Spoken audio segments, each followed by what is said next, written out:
एक दिन जब यीशु मसीह के पास भीड़ बहुत ज़्यादा थी, तब यीशु मसीह ने उनको एक दृष्टांत दिया, उड़ाऊ पुत्र का दृष्टांत।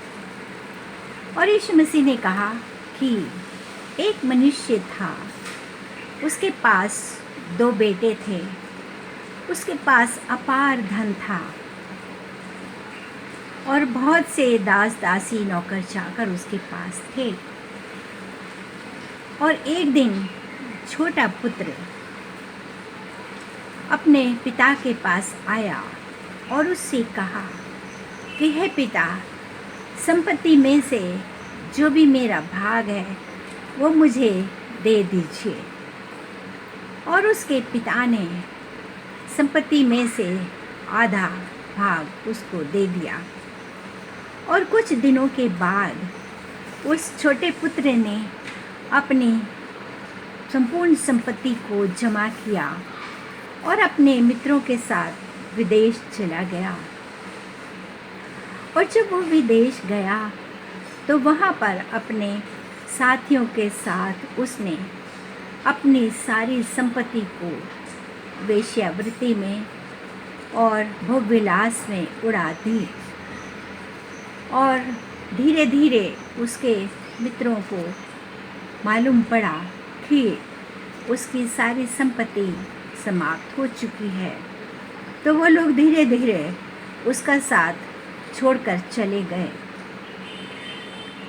और अचानक उसी समय उस स्थान पर अकाल पड़ा और वहाँ पर भोजन की कमी होने लगी।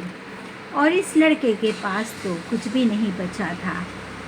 वो अपने साथियों के घर जा कर के आश्रय मांगने लगा, लेकिन उन्होंने उसको कोई आश्रय नहीं दिया, सब ने भगा दिया।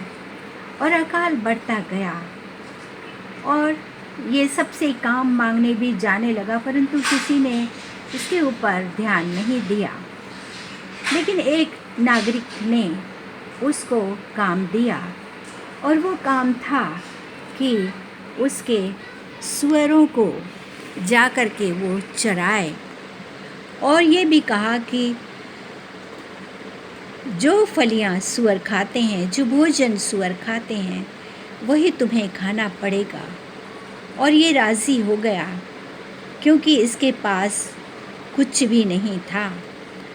और जब वो एक दिन सूअरों को चरा रहा था और उनके साथ झपट कर फलियां खा रहा था और उसका पेट भी नहीं भर पा रहा था, तो वो अपने आपे में आया और बैठ के सोचने लगा कि मेरे पिता के घर में कितने ही सेवक ऐसे हैं जो कि भरपेट भोजन करते हैं, और मैं यहाँ पर सूअरों के साथ बैठ के फलियां खा रहा हूँ जो कि मेरे पेट को भर नहीं सकती। और उसने मन में सोचा, मैं अपने पिता के पास जाऊंगा और अपने पिता से कहूँगा कि हे पिता, मैंने परमेश्वर के विरोध में और आपके विरोध में पाप किया है और अब मैं इस योग्य नहीं हूँ कि आपका पुत्र कहलाऊँ। कृपया मुझे अपने सेवक के समान, एक मज़दूर के समान रख लीजिए। और वो उठ करके अपने घर की ओर जाने लगा। और जब वो दूर ही था अपने घर से, उसके पिता उसका इंतज़ार रोज़ करते रहे।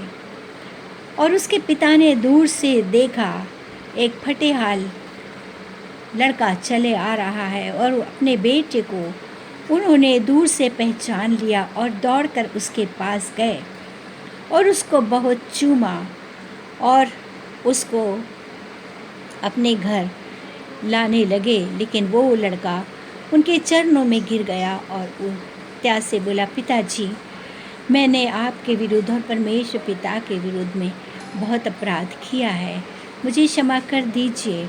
और अब मैं आपका पुत्र कहलाने के योग्य नहीं हूँ, परंतु मुझे अपने एक नौकर के समान या मज़दूर के समान रख लीजिए। उसके पिता ने सेवकों को कहा, आज्ञा दे करके कि जाओ इसके लिए वस्त्र लाओ और इसको जूते पहनाओ, इसको सोने की अंगूठी पहनाओ, क्योंकि मेरा पुत्र मर गया था, अब जी गया है, और खो गया था, अब मिल गया है। और पला हुआ अच्छा पशु काटो और हम आनंद मनाएंगे। जब वो लोग आनंद मना रहे थे और उसके सेवकों ने उसको अच्छे से तैयार कर दिया था, तब बड़ा बेटा खेत से वापस आया और जब उसने आनंद और खुशी का स्वर सुना तो उसने एक सेवक को बुला के पूछा कि क्या हो रहा है, आज बहुत खुशी मनाई जा रही, क्या बात है। उस सेवक ने कहा कि आपका छोटा भाई आया है और मालिक ने उसके लिए ये खुशी का इंतज़ाम किया है। और वो नाराज़ हो गया ये सुन करके और घर के अंदर आना न चाहा, परंतु सेवक ने जाके स्वामी को बताया और स्वामी उस बेटे के पास आए और उस बेटे को मनाने लगे।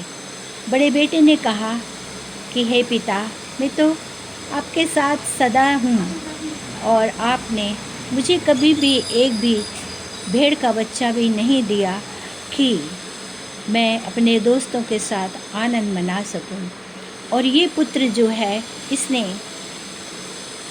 सारी संपत्ति उड़ा डाली है और अब ये फिर आया है और आपने इसके आने के लिए आनंद मनाया है।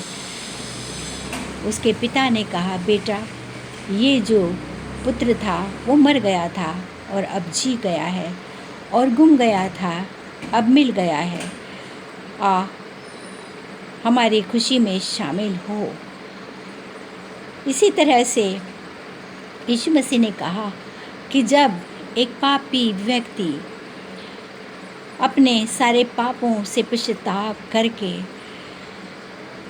परमेश्वर के पास आता है तो परमेश्वर पिता स्वर्ग में अपने स्वर्गदूतों के साथ बहुत ही खुशी मनाते हैं।